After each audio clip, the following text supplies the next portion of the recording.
This is my friend Michelle Pulido, and she inspires me every day. She inspires everyone around her. She is an activist, she is a sister, she is a daughter, she is a friend, she is groundbreaking. My name is Michelle Pulido. I use she, her, they, them pronouns, and I am a queer, trans, Latinx artist, community organizer, and student right now. My family migrated here when my mother was 13.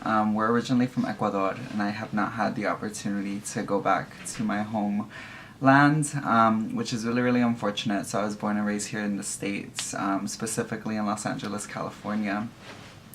I kind of always knew that I was different in regard to gender. I was always kind of androgynous or gender nonconforming. Michelle felt that she was gender nonconforming, and she was given a new beginning in D.C. last year when she moved there to do policy work. She did not know anybody in the city, and it gave her the freedom to be who she wanted to be without ties to people who knew her from California. Started doing policy work, and I was working with the National Center for Transgender Equality, and then I ended up working on the Hill through the Victory Institute.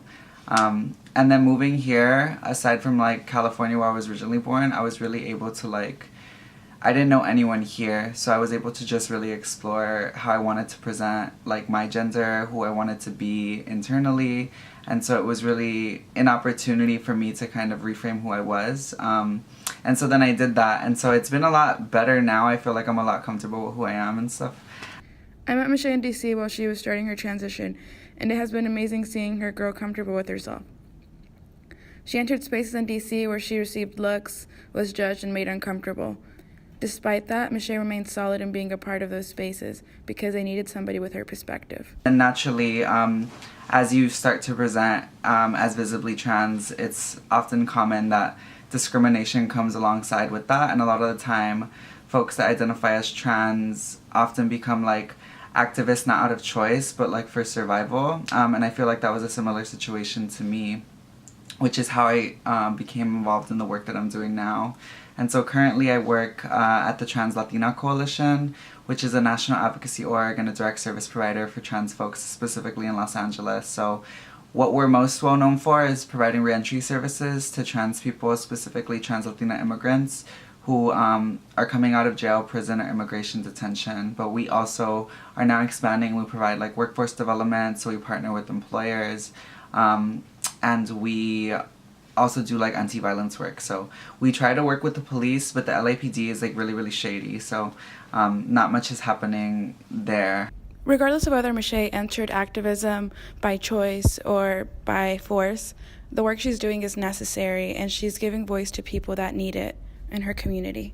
Queer and trans people are everywhere and have historically been everywhere, but have become criminalized like by the state and have become erased by colonialism. So a lot of the time we're disenfranchised in many different institutions like education, housing, employment, and we have like significantly higher rates with the criminal justice system as well. And so it's really, really difficult because a lot of the times like we're disenfranchised by these institutions, but a lot of politicians don't really care, or the people in power aren't really fully aware of who trans people are. And so I think that's where my work comes in. It's hard with the nonprofit because it's like I do like a development piece, I do like the policy piece, I provide direct services too, and then I do like communications work for the org too. So I think that's like what's tiring for me because I'm pulled in a bunch of different directions. But also alongside being like a full-time student and finishing my undergrad this semester, that's been taking a lot of my time too, and it's been different because like I used to I still do enjoy like higher education because I feel like it challenges me in ways that it doesn't really happen just in everyday like life. But it's been really, really annoying this semester because I think that my perspective on things is a lot different than it was in previous years when I was in a classroom setting, and so now I'm like challenging my white professors, I'm challenging like these cis folks, and people can't take it, and so I'm facing a lot of like retaliation from people, and it's really, really frustrating, but it's looking like I'm gonna pass, so I'm excited. Michelle is not just an activist. I mean, I do art, I paint, I really enjoy to dance. I want to start making music, but that's something that I haven't really explored yet. I truly believe that Michelle has the power to change the world, and she's giving voice to a lot of people that need it, and I admire her. How am I going to change the world? So a part of me, I think it's going to be a mixture of a couple of things. I think that I'm definitely going to infiltrate the government. I see myself doing that in a couple of years.